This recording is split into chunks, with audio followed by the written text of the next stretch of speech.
탈북자로 추정되는 남녀 29명이 수업 직전인 9시 5분 전 마치 출근하듯 학교 연문으로 들었습니다.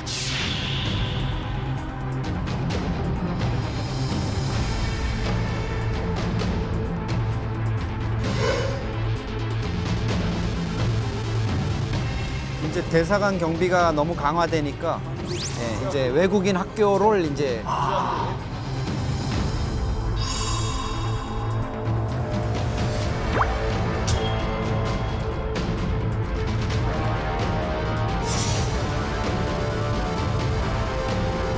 그때 이제 이슈가 된 게 이제 기자들이 굉장히 많이 동원이 됐죠.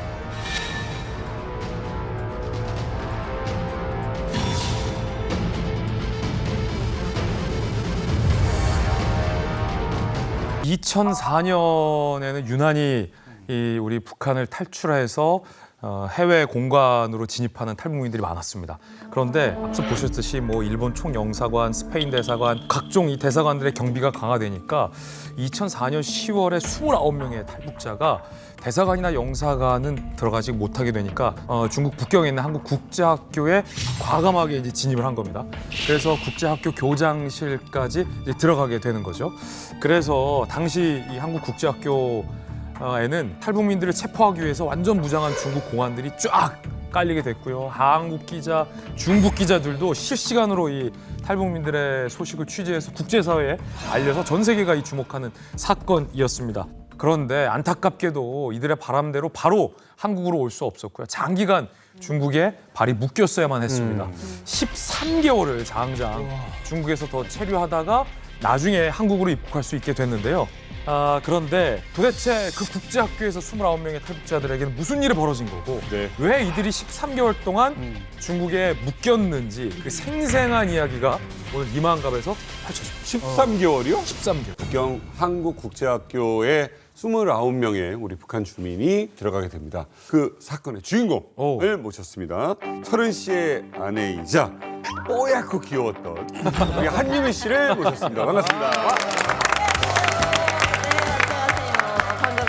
이 국제학교에서 일어난 29명의 집단 탈북 사건의 또 다른 주인공도 한 분 더 모셨습니다. 오채원 씨 나오셨습니다. 환영합니다. 네, 안녕하십니까. 반갑습니다. 안녕하세요. 저는 오채원이고요. 제가 29명 탈북할 때 그때 당시에 제가 만났던 사람이 한유미 씨고요. 29명. 네네네. 그때 당시에는 생각해도 진짜 아찔한데 네. 이렇게 한국에 와서 너무나도 기쁘고 참 좋습니다. 네. 탈북을 결심했어요? 제가 어릴 적에는 아버지가 그 북한에서 중국으로 밀수를 자주 하셨어요. 그래가지고 기본적으로 중국에 대한 그 인식이 나쁜 게 없었거든요. 그러다가 아버지가 돌아가시면서 집이 그냥 폴싹 망했어요. 그냥 꽃제비 직전까지 갔었어요. 그래가지고 제가 아버지가 평소에 밀수 자주 하셨으니까 나는 중국에 가야 되겠다. 그래야지 먹고 살 수 있겠다라고 생각을 해가지고 중국으로 이제 넘어오게 그게 됐어요. 몇 년도예요? 그게 2002년 12월 달에 그럼 17살쯤 됐나요? 18살에 그렇게 넘어오게 됐어요. 아니 이 집안이 얼마나 먹고 살기가 힘들어졌길래 이게 꽃집이나 다름없다는 거예요?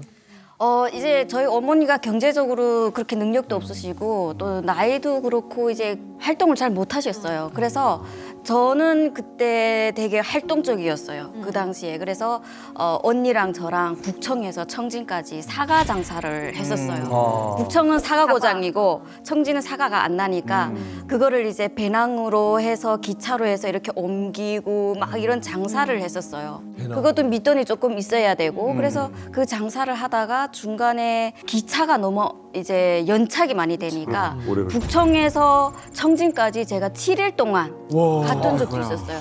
그러니까 계속 그 장사를 하다가 뭐 차가 없으면 그 기차 계단에서 둘이서 이렇게 쪼그려가지고 가고 그런 데다가 꽃제비 강도들이 많잖아요. 그래서 자는데 이제 면도칼로 싹 해가지고 돈가방 배에다 찬 거를 이야.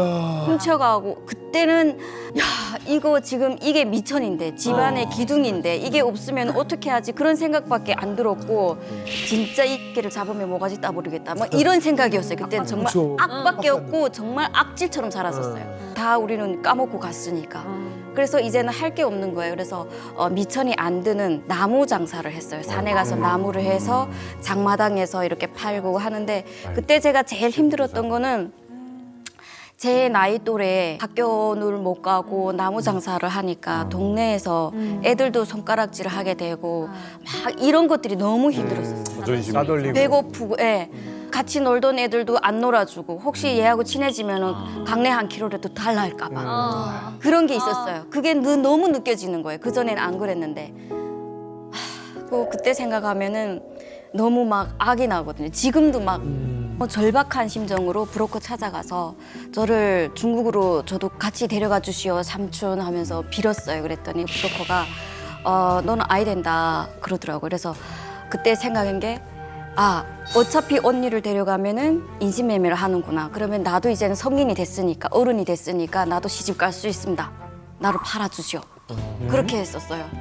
그래서 그때 브로커가 그러면 된다. 그래서 제가 그때 만약에 저를 1,000원에 팔면 500원은 제발 우리 집에 주고 500원은 삼촌이 하세요. 그랬어요. 이런 표현을 쓸 수 있다는 게 나를 팔아달라 네. 하는 그 제안을 받아들입니까? 그렇죠. 브로커는 이렇게 얘기하면 그런데 브로커는 저희가 상품인 거예요. 돈 벌. 브로커 손에 우리가 넘어가면은 사람이다기보다는 인간보다는 상품으로 취급이 되거든요. 근데 굴러왔잖아요. 그러니까 오케이 좋다. 그래서 갔습니다. 너무 이제는 됐다. 기쁜 마음으로 우리 어머니랑 우리 가족 이제는 먹고 살 수 있겠다.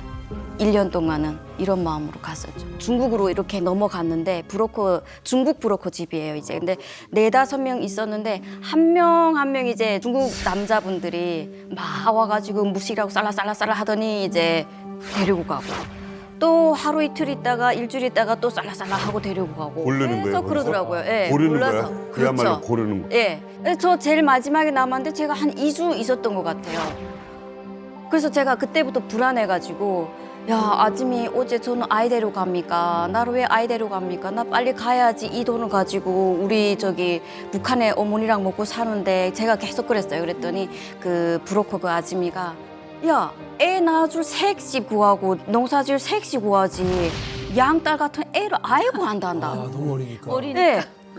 내 양딸아 이제는 해로 넘겼으니까 내 19살입니다. 제가 막 그랬어요. 그랬더니 아이 된다. 저 사람들이 널 13살밖에 아이 본다. 이러더라고요. 가뜩이나 동안에다가 체격도 아담하고. 작고. 그때 당시에 제 몸무게가 33kg, 34kg도 아이 됐어요. 너무 말라서. 네. 그러니까 큰 거야. 씨는 어떻게 이제 중국에서 생활을 하시게 되는 겁니까? 지금까지 이제 나를 팔아달라고 했는데 그것마저도 네. 물론 우리가 결과론적으로 봤을 때 그게 참 다행입니다만 그 당시로서는 그것마저도 이제 방법이 없다라는 이야기를 들었을 때 어떻게 중국에서 생활을 하시게 되는 거예요? 다행히 그 브로커가 저를 다시 북한으로 넘기지는 않았어요. 그래서 그 브로커가 다행히 그 만두를 만들어서 파는 식당으로 저를 소개시켜줘가지고 가게 됐어요. 그래서 거기서 이제 계속 만두를 만들고 하루에 그러니까 새벽 5시부터 밤 11시까지 일을 했었어요. 월급은 말고 그냥 먹여 살려주는 거지. 월급 받았어요. 월급을 그 당시에 다른 분들은 700원 받았는데 저는 300원 한 달에. 네, 300위안을 받았어요. 그런데 그게 너무 행복했어요. 저는 일이 힘든 줄을 몰랐어요. 그 돈을 꼬박꼬박 모으는 게 너무 좋고 진짜 생필품도 그냥 조금씩 얻었으면서도 아꼈어요. 왜냐면 이 돈을 빨리 벌어가지고 북한으로 나가야 되니까. 그 다른 사람들이 700원 벌 때 제가 300원 받았잖아요, 한 달에. 그것도 억울하지도 않았어요. 그냥 감사했어요, 그 자체가. 이제 열심히 여기서 일했으니까 나중에 900원 정도 모았으니까 이 돈을 가지고 그래서 밥에다가 계란에다 푹 우리 먹을 수 있습니다 하면서 전화를 했어요. 근데 어머니가 유면 니 나오면 아이 된다 그러는 거예요. 유면 니 나오면 아이 된다 그러는 거예요. 그래서 어째 그럽니까? 내 이제는 돈은 있으니까 이제는 다른 사람들처럼 우리 이렇게 안 살아도 된다고 막 얘기하니까 네가 가고 다음 해에 북한에서 선거를 했대요. 선거를 하면서 그 인구 그거를 허구조사 예. 같이 했다는 거예요. 그럴 때 네가 없으니까 행불로 처리했으니까 네 나오면 아야 된다. 그러는 거에서 거기서 나는 이 돈을 가지고 나가야 되는데 나는 그것만 생각하고 열심히 벌었고 힘들지도 않았는데 그래서 그럼 어찌입니까? 나 여기서 살면 계속 숨어 살아야 됩니다. 이러니까 어머니가 우리 이제 남자 손으로 가라 그러더라고요. 어머니가. 북한에서는 이제 선거 전에 없으면은 그냥 행방불명. 그럼 미해명이에요. 뭐 사망을 했다든지 어디 있다든지 하는 이 정확한 표적이 있어야 되는데 이건 아예 행방이 없는 거예요. 어디 있는지 모르다 나니까. 그러다 나니까 이거 허구 조사를 하면은 분명히 미해명이다 뭐다 하면 감시 대상이 돼요 또. 그런데 이제 선거가 끝나고 후에 있다가 갑자기 미해명이 됐던 사람이 행방불명 됐던 사람이 북한으로 들어오잖아요. 그럼 큰일입니다. 본인 혼자만 큰일 나는 게 아니고 가족들이. 온 집안이 데려다가 그냥 조사받는 거예요. 그래서 두들겨 맞는 겁니다. 그리고선 또 그게 대한 처벌이 떨어질 거 아닙니까? 그러다 보니까 이제 그 어머님께서도 행방불명 됐으니까 이제 또 다시 들어오면 북한에서 이제 보위부에서 조사받아야 되겠고. 보위부도 곤란해지네요. 왜냐하면 너는 도대체 뭐 하고 있었길래 이렇게 행방불명이 많이? 그렇죠. 조사해야 되고. 그러니까 이제 그 당시에 보위부에서도 이런 미해명자들, 행방불명자들이 나타나면 제일 짜증나요. 죽었다고 하는 게 나은. 죽었다가 제일 좋아요. 그러니까 제일 좋은 거는 사망이니까 그러네. 어머님께서도 그냥 미해명으로 해버렸던 것 같습니다. 어머니께서 그래도 그렇지 내 딸인데 야, 너 남조선으로 가라? 이유가 있을 거 아니에요. 유미 씨의 삼촌이 한국에 와 있다는 것을 이제 어머니가 유미 씨한테 알려주게 되죠. 유미 씨 입장에서는 한국에 어머니가 가라 그러니까 가야 되겠다 이렇게 이제 얘기를 했고 이 삼촌도 사실은 형하고 같이 해서 이제 그 밀무역을 하고 이랬기 때문에 중국 쪽에 아주 그 잘 아는 유능한 브로커를 유미 씨한테 연결시켜줘서 한국에 올 수 있었습니다. 화룡에 잠시 머물다가 이제 브로커분의 이제 지시를 받게 되는 거죠. 베이징으로 와서 한 민박 집으로 오세요. 네, 맞아요. 그래서 이제 두 분이 같이 기차 타고 택시 타고 어찌어찌 이동해서 그 브로커가 불러준 주소대로 북경의 한 민박 집에 유미 씨와 채원 씨가 도착하게 됩니다. 그런데 깜짝 놀랐어요. 이 두 분이 도착하자마자 민박집에 두 사람 말고도 한국행을 원해서 모인 분이 자그마치 20여 명이나 넘게 그 민박집에 모여 있던 겁니다. 거기 이제. 뭐 뉴스 호스텔이나 뭐 이런 거 20명이 넘는다고요? 네. 그러니까 이 두 분 몰랐던 거죠. 유미 씨도 그때 그렇게 많은 분들과 함께 탈북하게 될 줄 몰랐죠. 저는 당연히 몰랐죠. 다 비밀리에 그렇게 되고 저희는 20명은 없지. 가서 브로커 지시 따라 어디에서 내려가지고 어떻게 오라 이렇게 수시로 통화를 하면서 그 당시에 채원 언니가 핸드폰이 있었어요. 맞아요. 회색으로 그때 돼 있는 있었어요, 거. 제가. 야, 네. 멋있어 보이더라고요. 그래가지고 핸드폰이 있어가지고 지시를 언니가 받으면서 저는 쫄래쫄래 따라가서 집에 딱 갔는데 이쪽 방은 여자들이 있고 또 저쪽 방은 뭐 남자분들이 있고 그리고 브로커 비스무리한 사람이 이렇게 있더라고요. 그런데 거기서 이렇게 딱 보니까 한 2주쯤 된 사람들도 있더라고요. 그래서 야, 우리만 가는 게 아니구나. 이게 사람들이 이렇게 많구나. 그때 처음 알게 됐어요. 그 민박집에 모인 사람은 여자 23명, 남자 6명, 총 29명입니다. 자, 29명. 도대체 왜 이렇게 집단으로 탈북을 하게 되는 겁니까? 시기적으로 보면은 그때가 가장 집단 탈북이 많았던 것 같아요. 수가 일단 엄청나게 많았던 것 같습니다. 거기다가 한두 명만 탈북시키게 되면은 뭐 조용히 체포되면 끝이잖아요. 그런데 만약에 차라리 집단 탈북할 경우에 이게 그러다 적발되면 이제 국제적인 뉴스가 되고 또 인권 문제로 크게 부각될 수가 있거든요. 그래서 만약에 이제 공안이 막 덤벼든다 할지라도 일단은 그 사건 자체가 미디어에 반드시 보도가 됩니다. 그럼 전 국부에서 이제 바라보는 거고 그때가 마침 또 뭐였습니까? 중국이 또 뭐 올림픽 하느니 뭐 이래가지고 세계 눈치를 좀 볼 때였거든요. 그래서 오히려 허점을 찌른 것 같아요. 바로 그 점을 노리고 그냥 대량으로 탈북을 좀 시킬 생각을 했던 것 같습니다. 이게 이제 그 당시에 대표적으로 그 스페인 대사관에 탈북민들이 진입했던 사건. 이 사건을 보면은 그 당시 아주 전형적인 사건이에요. 이게 중국의 간할권이 미치기 어려운 대사관을 타겟으로 해가지고 집단적으로 들어가면 언론들이 다 이미 외신이라든가 이런 데가 다 건너편에서 지켜보고 있었어요. 섭외까지 모든 끝내놨죠. 장면을, 네, 모든 장면을. 그렇기 때문에 철저하게. 중국도 나중에 저렇게 뭐 현장에 있는 중국 공안은 지금 뭣도 모르니까 막 잡고 있는데 사실 일단 진입만 하면 함부로 할 수 없는 이런 점이 있었기 때문에 그러니까 대사관에 들어가면은 우리가 탈출할 수 있겠구나라는 이제 소문이 돌겠죠. 그러다 보니까 당연히 중국 당국도 이제 앞에 이제 진짜 한두 명 형식적인 공안이 아니라 무장 경비 병력을 세워버려요. 맞아요. 그러면 이제 더 이상은 대사관이라든지 못 들어가요. 그럼 어디에 가냐? 대안으로 떠오른 것이 국제학교로 그럼 들어가자. 떠오른 거죠. 그러면 채원 씨 경우에는 이게 뭐 국제학교나 뭐 대사관 이렇게 들어가면 된다더라라는 걸 알고 있었어요, 중국에서? 아니요, 전혀 몰랐어요. 그냥 저희는 원래 그냥 브로커가 전날에 원래는 어디 뭐 영사관으로 가려고 했었는데 그쪽이 뭐 갑자기 경비가 너무 삼엄해져가지고 아무와도 다른 데로 가야 될 것 같다 이렇게 얘기를 하더라고요. 그래서 그러니까 그쪽에 이미 많이 사람들이 들어가고 있구나 하는 걸 그때 알았어요. 저도 원래 몰랐었어요. 한국국제학교를 선택한 뒤에 안전장치까지 마련을 했다고 합니다. 유미 씨, 그 안전장치가 뭐였나요? 이제 저녁에 그 전날 저녁에 남자분들을 위주로 해서 브로커가 불렀어요. 그래서 한 2가지가 있었는데 사전 답사를 이제 국제학교를 힘 좀 쓰는 남자분들을 데리고 밤에 갔다가 왔었어요. 그리고 그 사람들한테 좀 남자분들 힘 있는 사람들은 먼저 들어가서 문을 열고 만약에 문이 못 열린다 하면은 뭐 쇠살창을 끊는 그거 첫 번째 준비하고 그 다음에 사다리 이런 것까지 다 준비가 되어 있는 그런 상태였어요. 그리고 어르신들이나 뭐 이제 어린이, 아기도 있었거든요. 이 사람들을 한 사람도 빠짐없이 같이 가야 된다 해가지고 첫 번째 돌파해야 되는 조가 있었고, 그다음에 중간에 어르신이나 아이들, 이 가족을 챙기고 그다음에 젊은 사람들 마지막에 들어가요. 밀면서 들어가게 되어 있어요. 그렇게. 네. 확 밀면서. 네. 그래서 처음에 갔던 사람은 어떻게 알았는지 교장실까지 갔더라고요. 그런 계획을 짜가지고 들어갔었죠. 근데 어떻게 그런 극비리의 작전인데 그게 이렇게 보도가 되게 돼요? 기자가 있죠. 그게 이제 제가 막 거의 제가 뒷쯤에서 뛰었는데 막 돌아봤어요. 그랬더니 어떤 남자 2분이 사진기로 계속 찍고 있는 거예요. 그런데 제가 그때 이제 전해 듣기로는 무조건 그런 모습이 시위하고 울고 막 이런 모습이 방송으로 나가야 된다고.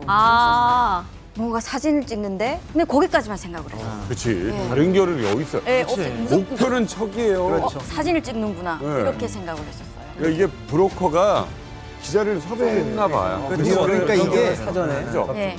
순수한 브로커 장사꾼들이 아니라 그때는 이미 인도주의 활동가라든가 이런 분들이 다 국제적인 네트워크까지 가신 분이 있어서 국내 언론이 아니라 국제적인 영향력이 있게 하기 위해서 일본계 외신들이 좀 많이 있었고요. 그다음에 AP라든가 이런 통신사들이 요원들을 파견해가지고 취재를 했어요. 자, 사실 그곳에 현장에 있었던 사람들의 한 걸음 한 걸음은 이제 생과 사를 가르게 되는 아주 중요한 발걸음입니다. 그 긴박했던 일촉즉발의 상황이 카메라에 그대로 담겼는데요. 2004년 10월 22일 탈북민 29명의 북경 한국국제학교 진입 현장 함께 만나보시죠.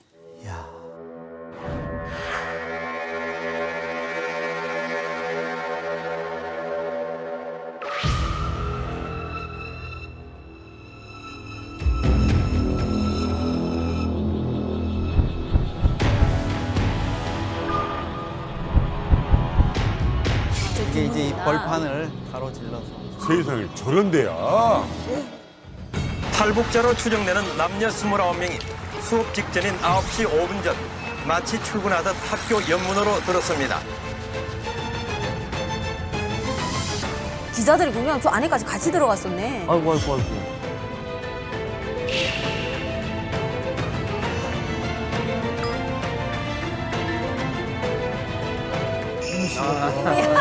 저기 앳되다. 완전 앳되네.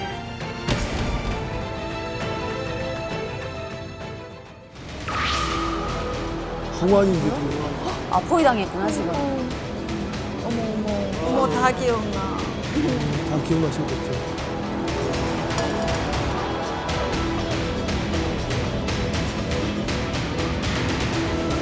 몸이 봐.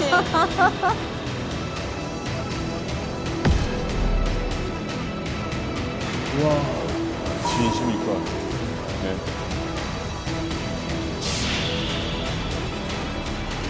그러니까 어떻게 보면 교장 선생님과 또 이 탈북민 여러분들과 약간 대치 상태지 않습니까? 이 대치가 30분 동안 이어지고 있던 그때 난리가 난 거예요. 불청객이 들어왔어요. 뭐가? 중국 공안들이 지금 학교에 들어간 건데 무장 공안들이 이게 영사관 대사관과는 달라요. 영사관 대사관은 이제 치외 법권 지역이기 때문에 여기는 중국이지 않습니까? 중국 공안이든지 중국 관계자가 못 들어가요. 근데 여기는 한국 국제학교니까 중국 땅이거든요. 그래서 현지 법상 중국 공안과 중국 당국자가 들어갈 수가 있거든요. 그래요? 그렇죠. 여기 영사관이 외교 시설이 아니기 때문에. 자, 일단 공안이 그것도 무장 공안이 학교 안에 딱 들어왔어요, 지금요. 지금 여차하면 지금 강제 북송이 될 가능성이 있는 이 순간에 무장 공안을 보니까 기분이 어떠셨나요? 아, 그때는 기분이라기보다도 야 이거 잘못됐구나. 그럼. 그냥 잘못됐구나. 절대 안 된다. 그래가지고 거기서 또 나이가 있는 분이 절대 나가라고 해도 나가면 안 되고 끄집어내도 안 된다고 서로 우리가 이렇게 부둥켜 안고 그렇게 있어야 된다라고 네. 해서 그때 그런 결심까지 하고 있었는데 밖에서 이렇게 지켜보고 막 이렇게 와서 지켜보고 그러더라고요. 도간에 든 쥐가 되는 거예요. 그럼요. 중국 공안이 끌어낼 수 없는 거예요. 왜냐? 중국 땅이긴 하지만 엄연히 이 학교는 중국 한국국제학교 소유의 부지예요. 교장 선생님이 이 사람들 끌어내라고 하지 않는 한 중국 공안이 가서 끌어낼 수 없는 거예요. 그렇기 때문에 중국 공안들이 지켜만 보고 있었던 거죠. 물론 중국 공안, 평소 중국 공안이면 붙잡러 가죠. 붙들려 가고 끌어내지만 기자들이 그 모습을 찍고 있었잖아요. 비단 그것뿐만 아니어서 또 하나의 이유가 또 있었어요. 여러분들이 이제 집단으로 국제학교에 진입하기 불과 4일 전 2004년 10월 18일 무슨 일이 있었냐면 미국에서 당시 조지 부시 대통령이 한 법안에 서명을 하게 됩니다. 그 법안이 뭐냐면 바로 북한 인권법입니다. 내가 미국이 관심을 갖고 있다는 걸 보여주는 거예요. 근데 마침 이제 중국에서는 올림픽을 개최를 해야 되는데 그 전에 올림픽이 보이콧된 경우가 있었습니다. 모스크바 올림픽이 정치적인 이유에서 보이콧됐고 거기다 보복으로 또 LA 올림픽이 보복이 됐거든요. 아, 서로 안 가주는 그렇죠. 거. 근데 괜히 이게 사건이 커져가지고 또 그런 일이 벌어질까? 올림픽이 열린다고 쳐요. 그럼 외신 기자들 달 올 거 아닙니까? 그럼 이 사람들이 생각하는 게 아니 평화에 젖은 올림픽이 아니 인권 탄압하는 이런 중국에서 열려?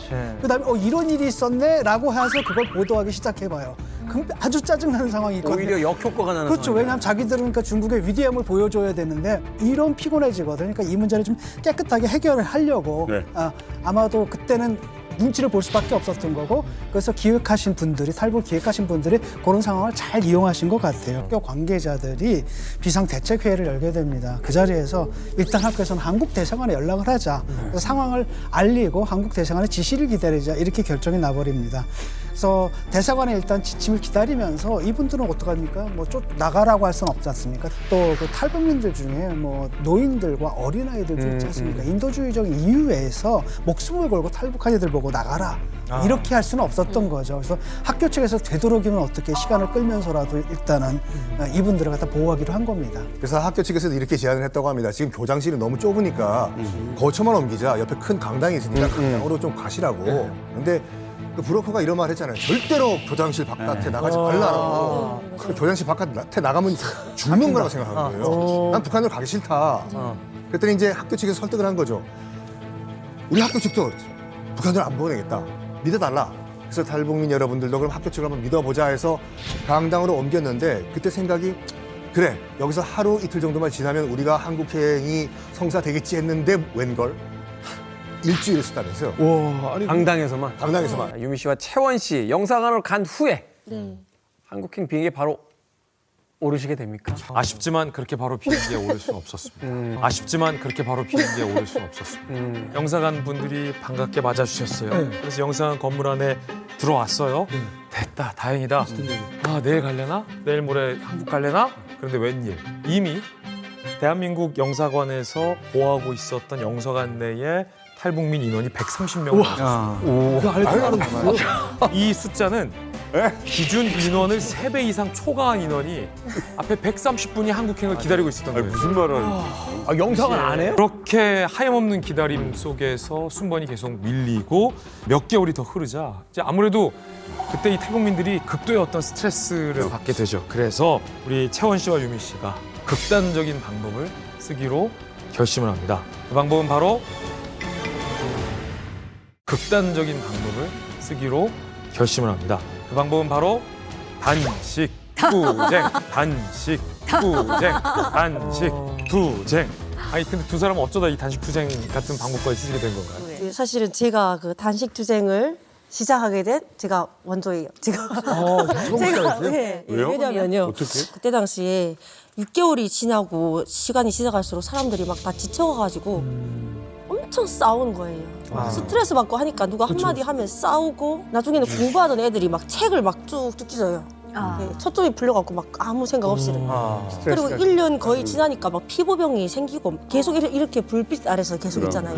햇빛 못 보고 그러니까 피부병 생기고 앉아서 먹고 사니까 막 뱃살 나오고 사람 여자들은 막 운동 부족에. 예, 그러니까 모든 사람들이 이게 표정이 진짜 많이 이게 처음에 들어왔던 밝은 표정이 아니고 막 다 일그러진 표정인 거예요. 네. 서로 싸우고. 그래서 제가 생각을 해봤어요. 하루는 TV를 계속 보다 보니까 이게 대한민국이라는 데는 막 데모 해가지고 막 여기저기 뭐 넣어서 해가지고 막 해가지고 막 이렇게 뭐 하는 게 있잖아요. 네.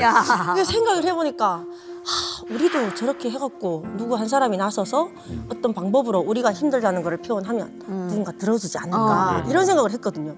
그래서 한 며칠 동안 했어요. 제가 처음 시작을 했어요. 그래서 이 사과를 4분의 1을 쪼개갖고 사과 한 쪽에다가 물 한 컵씩 막 마시고 한 끼에 이렇게 먹고 버틴 거예요. 아무것도 안 먹고. 근데 그래도 한 사나흘 되니까 진짜 힘이 없더라고요.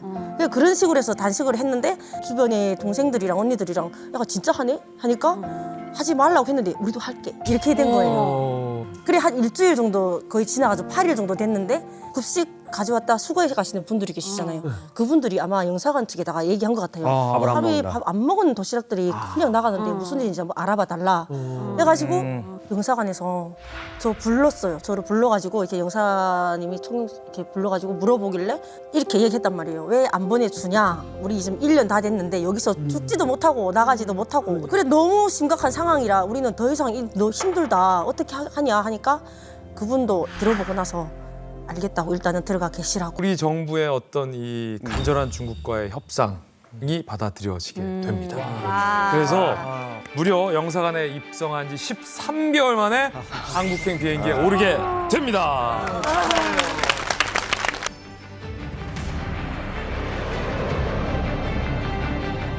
한국으로 가는 그 비행기 처음 딱 탔을 때 그때 기분이 좀 어땠어요? 영사관에서 그런 날에서 야 이번에는 우리가 나가는 차례다 이런 할 때는 일주일 전부터 설레어 있어. 내가 쓰던 뭐 작은 것도 서로 나눠 간다. 너 이거 종이도 한국 간다 쓰고 있어요. 설레 있는 거예요. 우리는 먼저 간다 이러면서 그 설레임을 계속 하고 있는데 그 규칙상 그 막 이런 거를 말씀해 주세요. 팀에서 우리 여기에서 이탈하면 안 된다. 그리고 튀는 행동하지 마라. 그 영사관 안에서는 너무 설레어 있다가 딱 버스 타러 가고 비행장에 갈 때는 긴장해가지고 네 그래서 뭐를 즐길 새가 없었어요. 그때까지는 아무리 한국으로 우리 간다 확정이 돼도 긴장해서 항상 있었고 비행기 안에 들어가니까 저는 비행기가 이렇게 다 보일 줄 알았는데 안 보이지. 이쪽으로 오세요, 이쪽으로 가고 저쪽으로 오세요, 저쪽으로 오세요, 가세요 하고 가다 보니까 앉으세요 해서 앉았는데 좌석이 버스 좌석 같더라고요. 맞아. 비행기래요. 그래서 야 이게 비행기구나. 그래서 옆을 봤는데 창문이 있더라고요. 그리고 나는 거 보니까 우리 비행기 탔다야. 야 이제 됐다. 그래도 이제 북한 말투로 내면 아야 된다제. 그래 조용히 있어야 된다 해가지고 비행기 안에서도 조용히 있다가 왔어요. 그게 2005년 11월 24일 세상에. 마닐라를 거쳐서 대한민국으로 무사히 입국하는 데 성공하게 됩니다. 저는 오늘 누구보다 철은 씨 기분이 좀 어떤지를 좀 여쭤보고 싶어요. 이게 아내분과 이제 같이 오신 분들의 또 이야기를 들었을 때 기분이 어떤지. 솔직히 저희 와이프하고 저도 집에서 북한 이야기를 하면 그런 말을 많이 합니다. 무슨 말을 많이 하냐? 야 북한에 있었으면 장신하고 나하고 살 수 있었을까? 응. 네. 왜냐면 북한은 계급 사회 아닙니까? 집사람과 저하고 계급이 너무나도 차이가 나가지고 집사람이 제가 집에 청소하면 그 팔짱 끼고 바라보면서 그래요. 내 밑에서 청소하잖아. 거기 있을 때 뭐해? 하고 보니까 내 밑에 뭐 쓰냐? 뭐 이런 식으로 이야기한단 말이죠. 후회하시는 것 같은데요? 그러니까 이게 비행기 타고 온 사람이 플라스틱 통 들고 온 사람하고 좀 다른 거야. 우리나라에서 이제 우리나라에 오다 나니까 한 명은 진짜 땅으로 뛰어서 탈북을 했고 저는 이제 바다로 뛰어서. 헤엄을 쳐서 왔잖아요. 우리나라에 왔으니까 저희가 이렇게 결혼을 하고 살지 않습니까? 이제 결혼을 하고 살면서 2세들에게 저는 2세들을 되게 우리 집에서 되게 자랑과 긍지를 생각하는 게 그거예요. 아빠 엄마가 탈북민이라는 것에 대해서 되게 긍지와 자부심을 가지고 있어요. 근데 저는 간혹 우리 주변에 탈북민 자녀분들이 부모가 탈북민이라고 하면 말하지 말라고 그러고 밖에 나가서 탈북민이라는 것 자체를 말하지 말라고 한대요. 자기 창피하다고 한다는데 저는 솔직히 이 방송을 보는 탈북민 자녀분들한테 호소하고 싶어요. 자랑으로 생각하고 긍지로 생각하고 떳떳하게 좀 이야기해줬으면 좋겠어요. 중국 윈난성 쿤밍에서 이 동남아 제3국으로 넘어가려던 탈북민 무려 15명이 중국 공안에 의해서 한꺼번에 이 체포된 소식이 이 한 탈북민 인권 단체를 통해서 알려진 겁니다. 네. 그런데 체포된 이유는 이들이 이제 정상적으로 여권을 들고 다른 곳으로 출국하려던 게 아니었기 때문이죠. 네. 당연히 북한에서 탈북했기 때문에 불법 체류 신분으로 중국 공안에 의해서 체포가 된 겁니다. 그런데 이 체포되기 직전에 촬영된 영상도 공개됐는데 이게 너무 안타까운 게요. 이 탈북 브로커가 자 이제 정상적으로 중국 땅을 벗어나서 동남아로 가는 배를 탔습니다라는 안전합니다라는 이 인증샷 영상을 찍은 뒤에 중국 공안이 곧바로 들이닥친 건데 영상 한번 보시죠.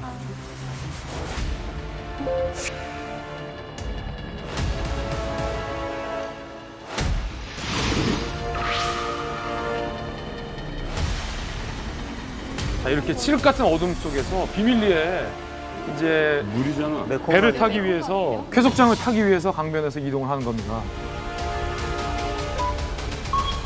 자, 눈에 띄지 않기 위해서 검은 옷도 입었고요. 여성들이 대부분이었고 어린 아이도 있었어요.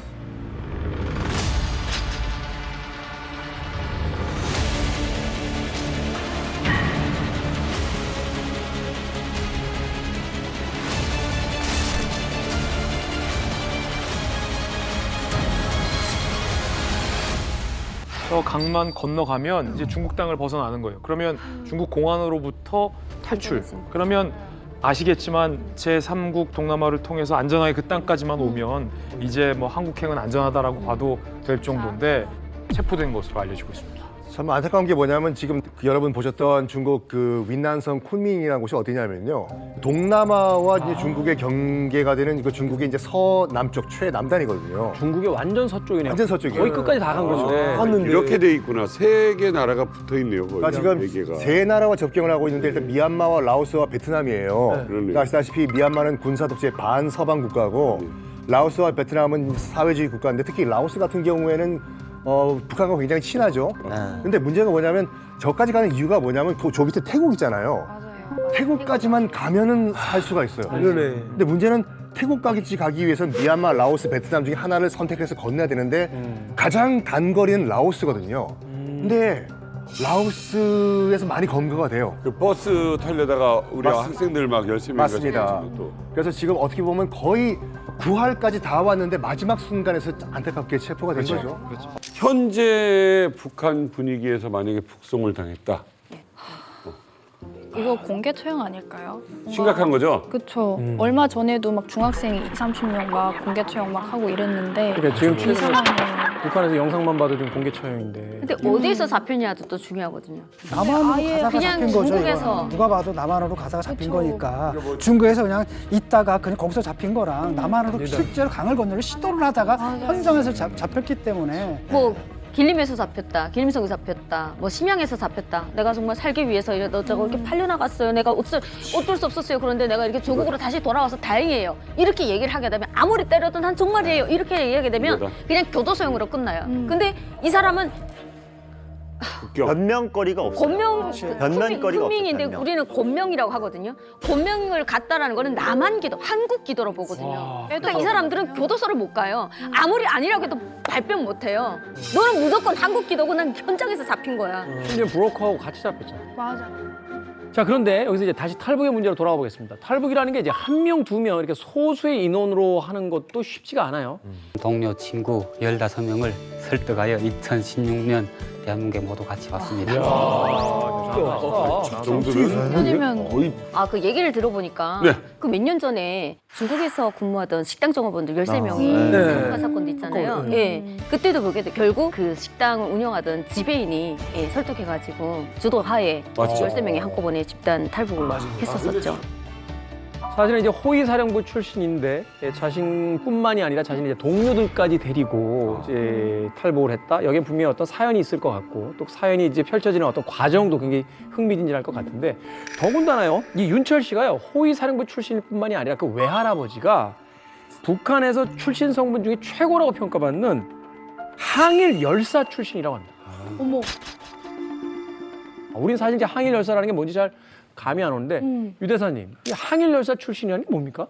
예, 그러니까 출신 성분의 가장 상위권에 있는 사람들이 바로 항일혁명 투사고 이 항일혁명 투사들은 그 쉽게 말하면 김일성과 같이 빨치산 투쟁을 한 그런 사람들을 가리키는 말이에요. 그리고 아까 말씀하신 항일 열사는 북한에서 반일 애국 열사라고 합니다. 그러니까 반일 애국 열사는 이제 김일성과 함께 빨치산 투쟁을 하지 않았지만 항일 그러니까 일제를 반대해서 투쟁한 사람들을 가리키는 말입니다. 항일 그 열사 가족이라고 하면은 그냥 어떻게 보시면 되냐면은 그냥 그 김씨 일가 다음으로 이제 살기 제일 편한 사람들이다.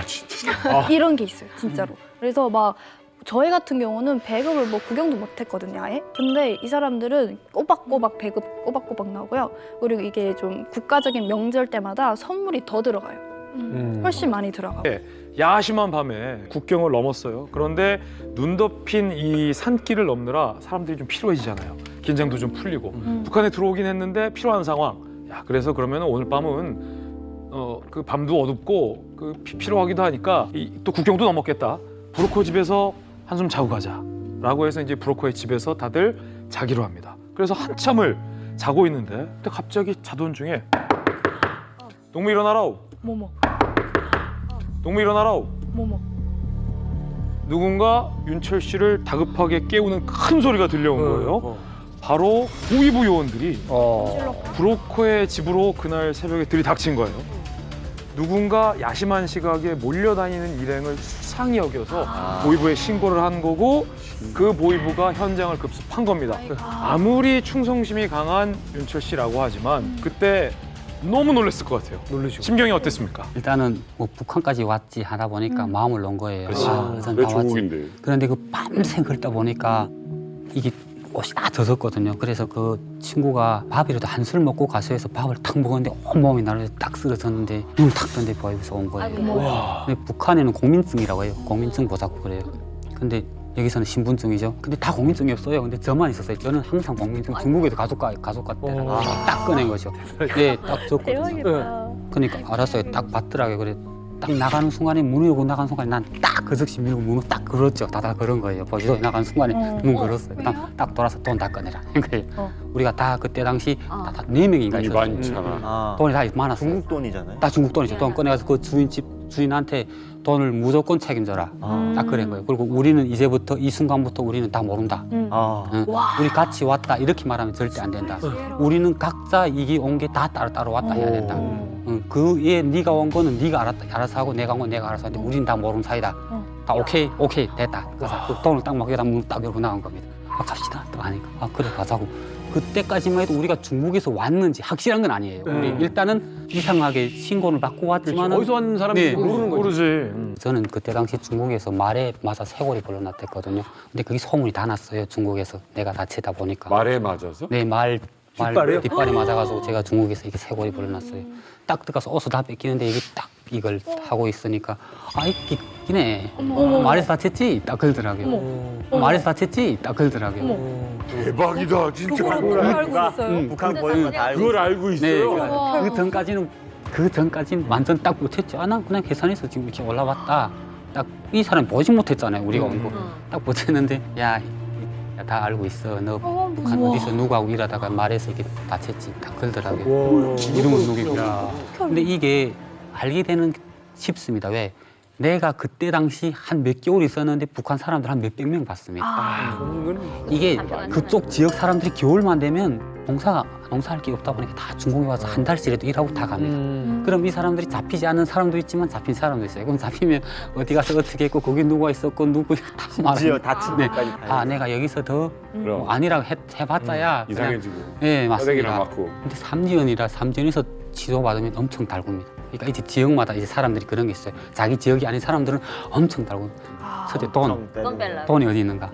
보이부에서는 딱 잡히니까 분명 야 너 몇 개월 일했어. 중국에서 몇 개월 일한 거 아니까 돈이 있겠는데 내놔라 한 거예요. 없다고 하면 말이 맞지 않지. 나는 돈이 있는데 도망치려고 내가 오다가 저기다 던졌다. 했는데 북한에 누이 오면 3지연에 눈 이만큼 쌓입니다. 어디야 가 찾으라는 거예요. 2시간 동안 타는 것처럼. 일행이야 또 이제. 내가 혼자 버렸다. 뭐 분명 없는 거 없습니다. 하니까. 돈 있어야지. 그래야 너 살려주지. 뭐 이런.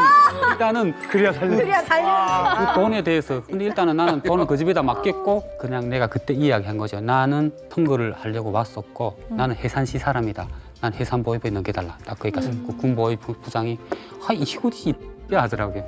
나는 내 담당하고만 이야기하게 됐지 부장님하고 이야기 못 하겠습니다. 우리 북한도 법이 그래서 내 담당하고 이야기를 하게끔 됐다는 그런 조항보다도 그런 게 있습니다. 딱 그러니까 이거 알았어. 이 전화를 딱 건. 15안서에서 차를 끌고 올라왔어요. 15안. 아직까지 한 대도 안 맞았어요? 거기 그때 당시는 안 맞았어요. 그때 당시는 왜 안 맞았냐? 내가 이렇게 막 다쳤고 막 그러다 보니까 그리고 지금 돈에 가지고 막 신경 쓰니까 왜 자기네 기관이 아니기 때문에 자기네 군 사람이 아니기 때문에 우리를 언젠가는 보내야 됩니다. 그런데 첫째 이 사람들이 목표는 돈이죠. 오늘 잘 때. 같이 2시간을 있어야 내가 너를 살려주지. 2시간 동안 내가 너를 살려주고. 야, 네가 옥파서 온 건데 무슨 여기다가 도사 쓰는데 선거락 써. 계속 꺼지기더라고. 난 그런데 그냥 썼어요. 선거에 장갑을 떴어. 또쪽 떼곤 떴어. 그러니까 안 맞으니까 그냥 두들겨 패는데 엄청 맞았어요. 근데 엄청 맞는데 그때 당시 각자인데 우리 북한 말은 오승호 각자라 그래요. 그 각자가 각목인데 이렇게 사각인데 각이 없고 이렇게 동글동글하고 막 내 얼굴에 비칠 정도로 윤곽이 나더라고요. 근데 막 때리더니 네, 야 오라. 무릎 꿇어 앉아. 무릎 딱 끌어 앉고 그걸 내 이 무릎 이 간절히 딱 였는 거예요. 딱 였고 그다음에 날면서 이게 내 무릎팍을 빵 밟는데 그때 한 서너 번 밟으니까 진짜 안 한 것도 했다 하겠더라고. 아 이거 진짜 내 조상까지도 팔아먹어야 되겠구나 하는 생각이 그때 드는데 근데 내가 여기에서 그 사람들이 하란 대로 하면 나는 일생 뭐 이렇게 거기서 묻혀야 되니까 일단은 맞으면서도 뭐 못했죠. 못했어요? 네. 강민철이 네가 남조선으로 가려고 하는 거 다 알고 있어. 만약에 가기만 해봐. 끝까지 잡으러 갈 거니까 두고 보라. 이 말을 하는 거야. 와. 협박. 뭐야? 뭐지? 어디서 온 거야? 일단 제가 아까 전에 말했다시피 전화를 오래 썼어요. 그걸 한 번호만 쓰다 보니까 네, 한 번호만 썼는데 그때 당시 이분하고 연락을 했어요. 한국 갈 것인가 하면 나도 그때 당시 가기 오케이 안 했거든요. 한 몇 달을 조금 좀 나도 뜸들였어요. 갈 것인가 말 것인가. 내가 갑자기 한국 간다는 거는 또 그렇게 내가 아무리 북한이 막 이 중어스러워도 한국 간다는 건 좀 이랬는데 갑자기 전화 와가지고 말이 나오는데 북한 말이 나오는 거예요. 그 북한 말투가 완전 그 어여하기서 그런 게 있잖아요. 그 이렇게 보이부 말, 그 특이한 게 야. 어딘가 모르게 위압적이고 이런 내가 하대하는데 굉장히 익숙한. 근데 내가 말하기 전에 쭉 자기가 다 말하더라고. 너네 간다는 거 안다. 한 건데 무조건 잡을 것이다. 가지 말라는 그 위압적인 말 하더라고요. 근데 그때 당시 나는 그냥 더 다른 말 아니고 중국말로 욕했어요. 뭐 욕하고 그리고 일단 딱 끄는 거예요. 네. 근데 일단 소름이 쫙 오더라고요. 야 이게 뭐지? 이 심심사고래. 여기서 이렇게 내 전화까지 알고 내가 간다는 생각. 근데 이건 그분하고 내 지금 한국에 온 분하고만 지금 딱 연락을 다른 사람과 일체히 말하지 않았는데 지금 그 전화가 오는 거예요. 이게 소름이 확 오고 이걸 어떻게 할 것인가. 그때 당시 막에 친구들이 많았거든요. 말해야 될 것인가 아닌가. 근데 딱 내가 일단 말하지 말자. 왜? 말하면 사람들이 서로 또 의심하고 좀 두려워한다. 그래가지고 일단 내만 알고 있자고 그래 딱 말을 안 하고 있었죠. 만약에 이 전화가 진짜로 보위부에서 걸려온 전화라 그러면은 빨리 지금 그 아까 전화 걸었던 한국 지인 또는 브로커랑 연락을 해가지고 한국으로 들어가야 되잖아요, 지금요. 본인이 살기 위해서는. 그렇지. 근데 여기서 이제 윤천 씨가 정말 마음에 걸리는 게 하나가 있었다고 합니다. 뭐였냐면 함께 벌목공으로 일했던 북한 출신 동료들이요. 아. 난 나 같으면 이런 결정 못 내렸을 거야. 혼자 튀어야죠. 혼자 충분히 갈 수도 있었는데 근데 우리 윤철 씨는 나 혼자 갈 수가 없다. 그 동료들과 함께 한국으로 가자 마음 먹으신 거죠. 제가 한 몇 년을 중국에서 일하고 잡히기도 했었고 이렇게 했는데 그분들도 저처럼 잡힌 분들도 있고 안 잡힌 분들도 있어요. 그런데 저는 솔직히 말할게요. 내가 그분들보다 조금 좀 낫다고 생각했어요. 왜 사는 게 그분들은 좀 지방에 있다, 좀 군에 있지만 나는 내가 이렇게 갈 생각을 하고 내가 힘들고 이 생각하는데 이분들도 그런 생각이 없었을까. 그리고 언젠가는 이분들도 잡혀가지고 또 중국에 가고 잡히지 않아도 다시 북한에 갔다 또 다시 중국에 올 것이다. 중국에서는 일한 것만큼 돈도 받고 막 한국 드라마 다 볼 수 있는데 북한 가면 딱 제한돼 있고 할 일도 없는 거예요. 자꾸 그걸 또 생각이 나는 겁니다. 그럼 또 오게 되고 또 오게 반복하다 보면 무조건 잡히는 겁니다. 잡혀 교화를 가면 산다는 담보도 없습니다. 몇 번 가느라면 그냥 죽는 겁니다. 그러다 보니까 내가 그 사람들을 내가 아는 사람 다는 못 되겠지만 내가 이 사람을 대상하는 그 가정에 정말 이 사람은 잡히면 가서 죽을 것이다 이런 느낌도 있는 분들이 있어요. 너무 순한 분들 있잖아요. 내가 저런 사람들은 괴롭 가야 되겠다. 나한테는 왜 조금 저는 그때 그런 마음이 막 우러난 거예요. 그리고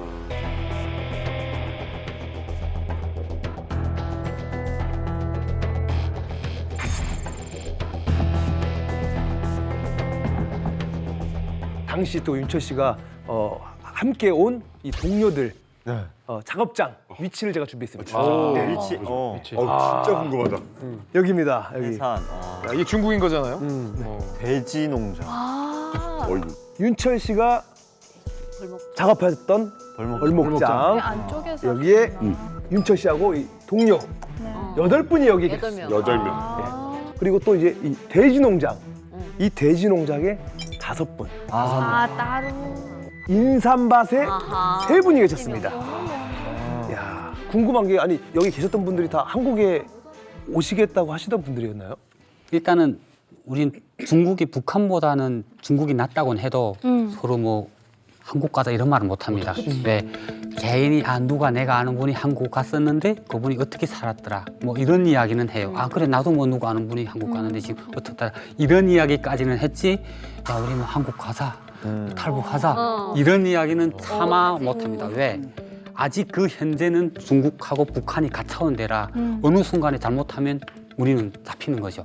그러니까 그때 당신 오픈 북한 간다 이런 말은 못 하는 거예요? 네. 야, 그런데 저는 상식적으로 이해가 안 가는 게 이게 다른 것도 아니고 북한 사회에서 탈북이라는 건 이제 정말 목숨을 걸어야 되는 거잖아요. 이런 중요한 계획의 가장 중요한 게 보안입니다. 가족도 아닌 사람들에게 이 이야기를 한다? 말이 안 되는 거죠. 그렇죠. 어느 한 명만 불면 다 같이 지금 잡혀가는 상황인데. 네, 맞습니다. 그래가지고 저는 일체 그냥 비밀을 했거든요. 한국 간다는 이야기는 절대 안 했어요. 그래가지고 제가 저 인삼밭에 있는 친구한테 전화를 한 겁니다. 아, 네, 지금 저기 내륙 쪽에 안쪽에 지금 일자리를 얻었다. 그런데 거기 가면 돈도 많이 주고 정확히 아프면 치료도 받을 수 있다. 네, 거기 그 인삼밭이에요. 여기다. 아프면 치료도 받을 수 있다? 그런데 대신 한 가지는 북한에는 못 간다. 전화는 북한에 할 수도 있는데 우리는 거기 일단 들어가면 북한에는 못 간다 한 거예요. 그런데 그 친구가 흔쾌히 수락하더라고요. 대신 형이 가나요? 물어보더라고요. 오케이, 나는 간다. 그래, 그럼 따라갈 거예요. 3명은 나는 이 팀에 들겠다. 네. 날씨는 춥지, 눈은 막 허벅지, 허리까지 푹푹푹 쌓이고 들어가지.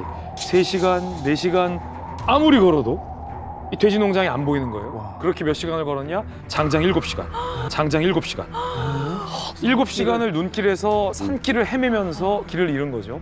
걷다 보니까 탈북하기 전에 죽겠다라는 생각을 한 거죠. 이 죽음의 공포를 여기서 한번 느낀 거죠. 저기가 얼마나 추운 데냐면요. 북한에서 가장 추운 것 중에 하나가 개마고원이라고 배웠잖아요. 개마고원보다 위에요, 저기가요. 그리고 저기 지금 조금 밑에 가면은 장진호라는 호수가 있거든요. 거기가 미군, 세계 최강의 미군이 가장 큰 트라우마를 겪은 거 저기예요. 1950년 겨울에 장진호 전투라고 해가지고 그 미 해병대가 수백 명이 얼어 죽은데 저기가. 얼어 죽었어요. 포위당해가지고. 이게 근데 몇 월 달인 거예요, 이게? 저게 그때 11월인가? 이야. 한겨울이지. 네. 자, 이제 어떻게 합니까? 이제 죽을지도 모르는 상황인데 7시간. 뭘 어떻게 혼자서 이 자리에 있게 되는 거예요? 그때는 이제 저도 한 3시간 정도는 갈 가리라 생각하고 제가 판단을 잘못한 거죠. 그러니까 물 하나, 간식 하나 안 들고 일단 나온 거예요. 이게 처음에 이렇게 발을 높이 들고 까다상 깨는데 그다음 막 발을 들림이 없는 거예요. 이렇게 밀고 가는데 이게 쓸려가지고 막 신발이 막 피가 나오는 거예요. 신발에 눈이 들어가고 하니까 얼어드는 거예요. 조금 동상오죠. 그러니까 이게 몸 안에 젖고 막 이 막 그럴 때 보면 막 내 옆에 김이 막 떠요. 그래 그걸 가다 보는데 3시간, 4시간, 5시간 되니까 기신 탈진하더라고요. 물이 일단 없으니까. 물이 없으니까 야 근데 정 한 6시간 정도 걸었는데 여자는 7시간 가까이 올 때 야 여자 난 죽겠구나 하는 생각 딱 그 느낌이에요. 아 이게 뭐지? 근데 이때까지 잘했는데 여기서 이렇게 죽어야 되는가 하는 생각이 몸에 오는 거예요. 그래서 그때 딱 생각나는 게 있더라고요. 아니다. 도로로 가야 되겠다.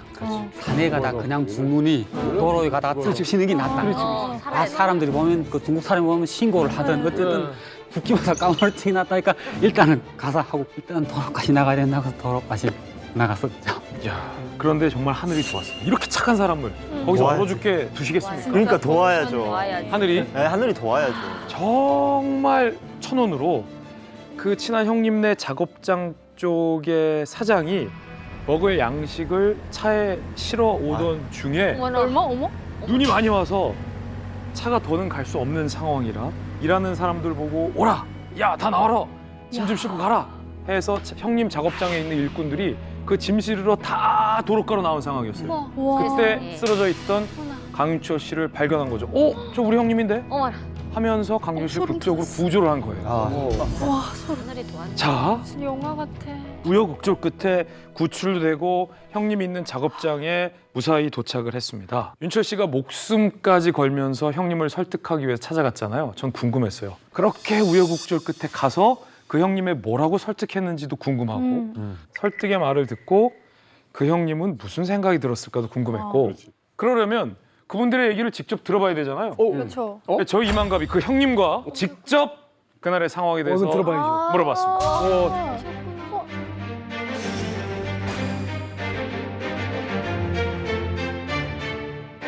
저분이 그 형님이신 거예요?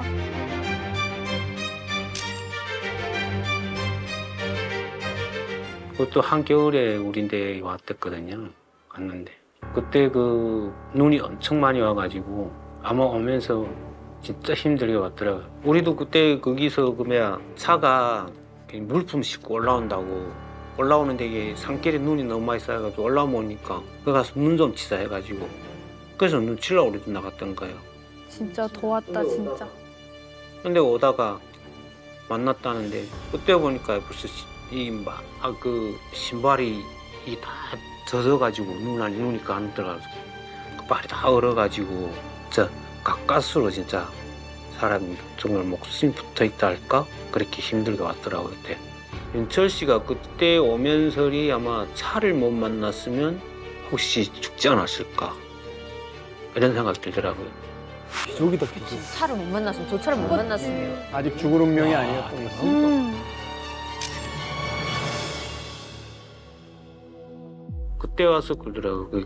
그래서 안쪽으로 들어갈 일이 있는데 같이 가서 일하자. 그래서 어쨌든 저는 이렇게 안쪽으로 더 들어가면 돈은 더 많이 준다는 걸 알았으니까 그래서 승인하겠죠.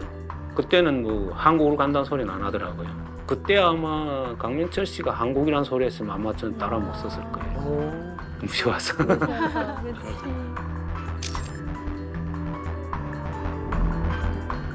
저는 그때 빨리 돈을 벌어야 되기 때문에 일해야 되기 때문에 일하고 싶은 생각이 있었고 그때 당시 뭐 서로 잘 지나고 그랬으니까 나도 윤철 씨가 이렇게 사람을 속여먹고 그런 사람이 아니기 때문에 그런 걸 알기 때문에 따라 나선 거지.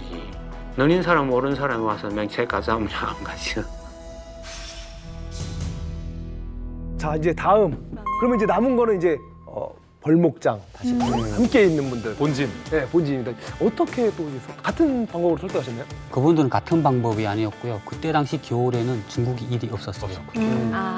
구강구가 많지 않았어요. 그러다 보니까 그 친구들 보고 내가 이야기한 거죠. 이분들하고 전에 이야기한 건 일체 말 안 하고 그냥 이 친구가 새로운 이야기처럼 야 안쪽에 들어가면 일이 있어. 그런데 안쪽으로 가자 하니까 그분들도 생각해 보더니 오케이 뭐 안쪽에 일이 있다니 그럼 따라서자.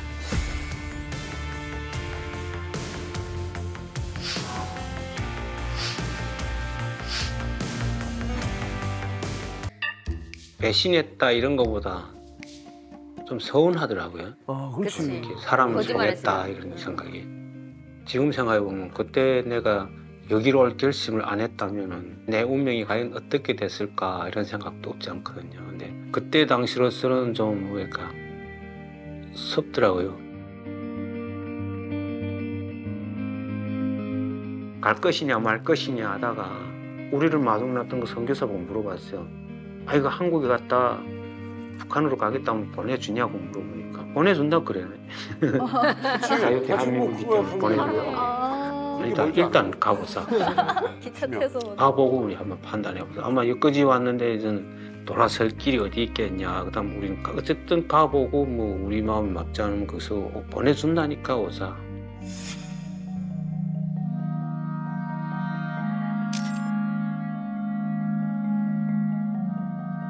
도착지가 이제처럼 그 신양이라고 하는데 가다 보니까 그게 중국 사람이 한 분이 있었는데 아 이분이 우리하고 같이 일하는 그냥 로반이구나 하는 그냥 그런 생각만 했지 뭐 다른 생각은 없고 아 여기 우리 일하는 곳이구나 하고 그때 도착했거든요. 거기 있는데 밥도 먹고 이렇게 하는데 그냥 갑자기 한국 간다고 그냥 한국 손이라고 일 언제 주나 기다리고 갑자기 그냥 당황하게 너무 더워가지고. 그래도 같은 조선 사람이니까 민족이니까 일단은 돈을 벌고 목적은 돈이야.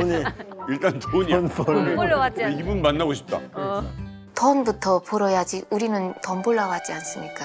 그래서 그때 시기는 다른 생각이 없었어요. 그냥 돈만 벌면 또 중국보다도 돈을 많이 주고 그래서 그냥 가자 이래가지고 그때 마음을 먹었습니다. 그때.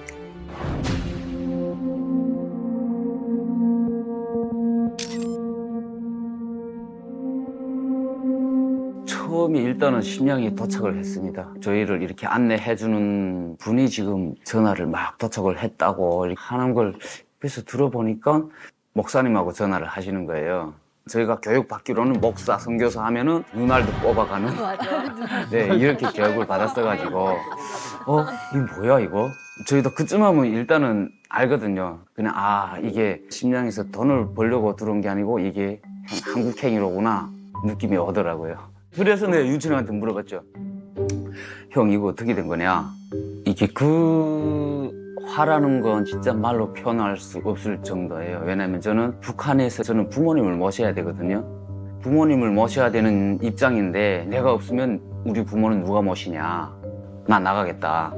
나 한국 안 간다. 제가 황당하게 이렇게 다시 나가겠다. 나는 안 간다. 하니까 윤철형으로서도 어떻게 뭐 좀 황당했겠죠. 3일 동안을 제가 진짜 잠을 못 자고 고민을 했습니다. 이제는 부모하고 생이별을 당하게 된 마당에 내 운명이 바뀌게 된 마당에 지금 잠이 안 오지 않습니까? 3일을 고민했어요. 먹지도 않고 자지도 않고 고민을 공안에 찾아갈까 말까 갈까 말까 가려고 나섰다가 한 번 더 생각해보자 다시 들어오고 그래가지고 일단은 한국이냐 북한이냐 두 가지 갈림길에서 일단은 인생 뭐 있냐 일단 이렇게 된 거 그냥 가자 가가지고 일단 한번 한국이란데 한번 보자 하고 그냥 그때 결심했던 것 같아요. 이분들의 육성을 직접 저희 이만갑이 들었다는 건 이분들은 동의해서 한국에 왔다는 얘기죠. 그죠? 그런데 앞서서 17명이 지금 심양에 모였잖아요. 그런데 2명은 저곳 심양에서 한국행에 동의하지 않았습니다. 예, 2명은 다시 중국 작업장으로 돌아갈 결심을 했다. 어떻게 된 거예요? 일단 심양에 딱 도착해서 한국 갈 것이냐 중국 갈 것이냐 너 선택해라 했는데 두 분이 저는 아빠 엄마가 있어가지고 아직 아빠 엄마가 내 가족이 있기 때문에 나는 못 간다. 다른 한 분은 나한테는 조카가 있다. 조카가 내 딸처럼 그 조카를 무조건 데리고 가야 되겠다. 그 두 분은 안 가겠다고 딱 선택하고 일단 알았습니다. 일단은 내가 다시 우리가 있던 데까지 안전하게 데려다 주게끔 하겠습니다. 했는데 그분 중에 한 분은 한 며칠 고민하더니 나는 남겠습니다. 따라갈 거예요. 하고 딱 이야기하는 거예요. 근데 한 분은 나는 무조건 조카를 데려와야 되겠다. 나는 안 따라서겠다. 그것도 이해가 돼요.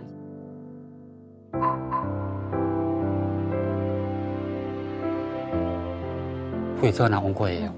무사히 도착했다. 내가 그때 그랬어요. 빨리 조카를 데리고 오라 하니까 알았어. 끊었는데 후에 알아보니까 나가다 잡힌 거예요. 그러니까 나가다 잡힌 거예요. 잡혀서 같이 교화했던 사람들이 지금 한국에 왔는데 그 이야기하더라. 아, 그분이 있었다 했는데 아이고 거기서 못 왔어요. 거기서 그냥 생각 마쳤어요 하면 교화소에서? 네. 교도소에. 왜 삼촌이 그때 가라고 할 때 안 가가지고 나보고 딱 그 얘기하더라고. 그때 왜 삼촌이 가라고 할 때 안 가가지고 이러면 나한테 속탄 이야기 하더라고. 근데 그때 내 마음이 순간에 아 내가 그때 좀 깜짝 써서라도 조카는 후회라도 데리고 와도 된다고 가야 되는데 그 마음이 막. 아니, 근데 그분의 마음, 그 조카를 사랑하는 마음은 그분을 존중하는 게 맞다고 해요. 안타깝지만 결과는 좀 안타깝지만 강가까지는 데려가지만 거기서 물을 먹을지 말지는 그건 본인의 선택이고 맞아요. 그 결과론 때문에 지금 괴로우신 거지 사실은 그 당시만 해도 그 결과를 누가 알 수 있었겠어요. 그러니까 그건 그럼요.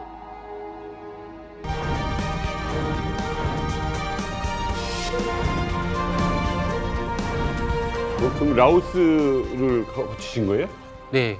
라오스 산 보통 아니던데 영상 보니까요? 밤이었어요. 근데 일체 불빛이 좀 만약에 보이지 않으면 불을 비치게 되면 이게 불 앞에다 뭐 종이를 막습니다. 이렇게 딱 막으면 빛이 멀리 안 안 되니까 나가고. 그냥 밑에만 보라 그러더라고요. 불도 없는데 산길을 네, 산길을 그냥 막 헤매요. 근데 저는 그때 뭘 봤나? 딱그 브로커 두 명이 왔는데 이 사람들 슬리퍼 있잖아. 난 그런 슬리퍼 처음 봤어요. 이렇게 발가락에 하나 딱 쪼리. 발가락 쪼리. 쪼리. 아, 이 쪼리 신고 그럴 정도면 뭐 우린 이 운동화 신고 몇 분이 그럴 수 있다.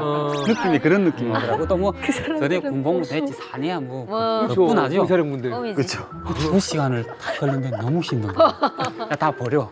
맞아. 버리고. 2시간 딱 지나다 보니까 이게 나한테 힘이 몰려드는 느낌이 있더라고. 확 하고 몸이 움직이지 않는 겁니다. 아, 이게 뭐지? 정신은 빤한데 이 손발이 안 움직이지. 마비가 됐구나 일종의. 그러니까 내 느낌에 이게 뭔가 귀신이 나한테 달려보니까 내가 일단 내 느낌이 거기 들린 것처럼. 그런데 빨리 가야 되는 거예요. 왜 빨리 가야 되나? 빨리 가야 그게 차가 딱 마중하는데 그 시간에 타이밍 맞춰야 돼. 딱 하고 우리는 딱딱 가야 되니까. 근데 그 순간에 제가 그랬죠. 나는 여기서 더라. 너네만 가라. 나는 진짜 못 가. 그냥 가라 했죠. 그러니까 그 또 동생분들이 같이 있었잖아요. 그분들이 또 가만 놔둡니까? 안 돼, 형님. 깜짝 놀라고 꿀고 가는 거예요. 그렇게 해서 한 1시간 정도 가니까 그래도 그나마 그 귀신이 붙었던 귀신이 또 휙 날아가는 그런 느낌. 그 동생들이 아니었으면 내가 뭐 이 자리 없었을 수 있죠. 많이 대학한테 우리가 폴리스는 알았구나. 네. 이러니까 이 사람이 끄떡끄떡 가더니 그때 당시 막 경찰이 아니고 그 군대 같아. 국경수비대. 네, 국경수비대. 네, 수비대를 걸쳐서 제가 그때 한국에 고마워만 뭐 있었는데 거기서 잡혀가지고 깜빵에 딱 갔는데 아 무슨 꼬리야 하더니 한국에서 세트를 딱 주는 거예요. 이게 그러니까 담요도 주고 그걸 네, 그걸 딱 받는 순간에 아 이게 이 나라에 이 지금 여기까지 이렇게 한국 사람들이 우리가 이걸 주냐는 그때 그 고마움 그걸 딱 받았는데 엄청 좋은 거예요. 아 집에서도 못 덮어보던 건데 아, 이거 가서 가야 되겠네.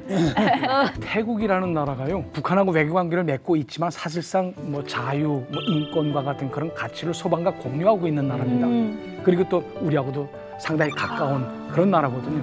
특히나 이제 한국 전쟁 때 태국이 그 유엔 참전국으로 우리나라 16개국 중 하나로 되어 있습니다. 베트남, 라오스만 해도 이제 사회주의 국가이기 때문에 안심할 수가 없는데 태국으로 넘어오게 되면 일단 자유 진영이거든요. 일단 안심할 수 있고 그것만 도착을 했고 이 팀이 도착했고 순차적으로 다른 팀들도 다 무사히 도착했다는 소식을 듣게 됩니다. 근데 심양에선 네 팀이 출발했잖아요. 우리 또 윤철 씨는 가장 나중에 출발을 하고 그렇지. 딱 도착하니까 두 팀이 먼저 와 있어.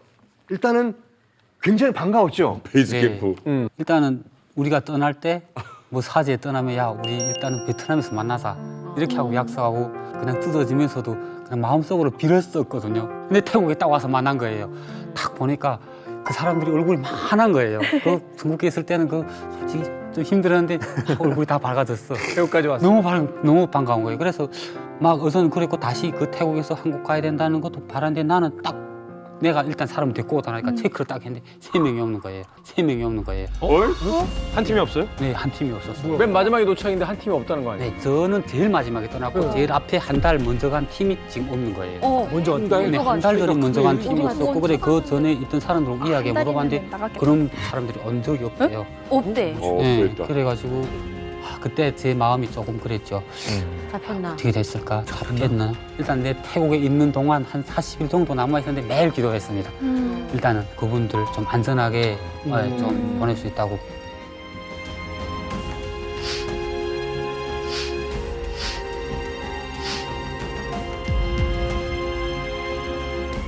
그렇게 태국에서 이제 40일 기다림 끝에 마침내 이제 한국행 비행기를 탑니다. 네, 비행기 처음 타보신 거죠? 처음 타봤죠. 북한에는 이런 말이 있습니다. 뭐예요? 이런 죽기 전에 비행기를 타봐야지. 그치, 맞아요. 그치. 우리 인간적으로. 죽기 전에. 그러니까 나는 뭐 죽어도 한이 없구나. 비행기 타봤잖아요. 나는 비행기를 타봤으니까 한이 없다 하는 그 생각했었고. 맞네요. 일단은 그 비행기를 타고 오며 보다 보니까 지역 이게 건물이라든가 이렇게 밤에 이렇게 막 반짝반짝하는 거리. 빛이 환하죠. 네, 멋있었어요. 그리고 차들이 아파트 위에 있어. 저 차들은 대체 어떻게 올라갔을까? 비행기를 끌고 올라가. 일단은 그런 걸 많이 호기심이 있었어요. 지상 주차장 등. 그 지상 주차장 있잖아요. 근데 그 아파트 매 층마다 차들이 탁탁탁 있는 거예요. 주차장? 그게 주차장. 근데 저는 그때 이걸 잘 모르다 보니까 저 차들이 아파트 위에 어떻게 올라갔어요? 처음 느끼기. 네. 들어서 올렸나? 네, 그때 그게 처음 그거지. 호기심이 있었고 그다음에 일단은 그 인천공항에 내렸는데 너무 멋있잖아요. 막 그냥 반들반들하고 막 사람들도 다 여유롭게 이러고 다니고 그래가지고 일단은 공항에 내렸었고 이게 대한민국이 너무 멋있구나. 일단 내가 생각했던 땅, 내가 생각했던 한국, 이게 내가 꿈꿨던 한국, 뭐 그 복합적으로 막 이렇게 안겨왔던.